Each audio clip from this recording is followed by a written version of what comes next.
After a year and a half of a business rescue process, which has cost the taxpayer over 200 million rand in fees paid to the business rescue practitioners and consultants, it seems SAA is still far from getting off the ground again.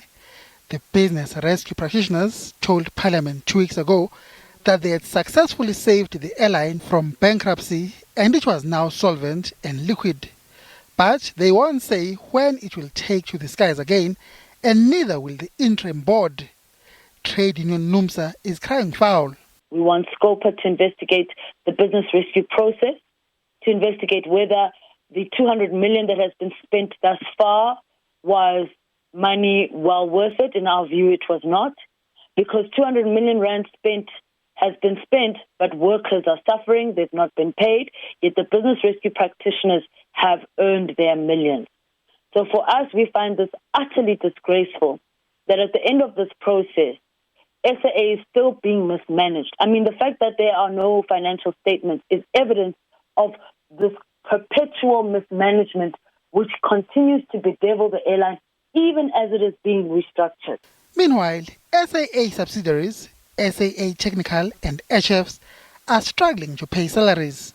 In the case of SAA Technical, workers have actually been have been earning the 25% and 50% of their salaries since April last year.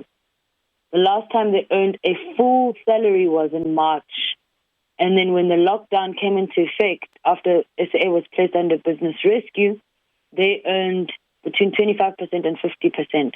What's painful about their situation is that they are earning only a percentage, but they've been expected to go to work every day, and they've been working full-time throughout the lockdown.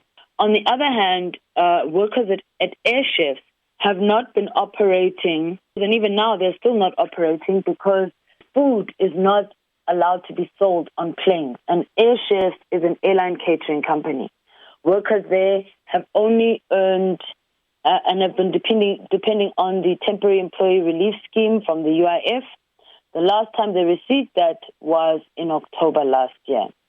After saying the business rescue process would end last week, the business rescue practitioners are still in the building. They say they still have outstanding issues to take care of.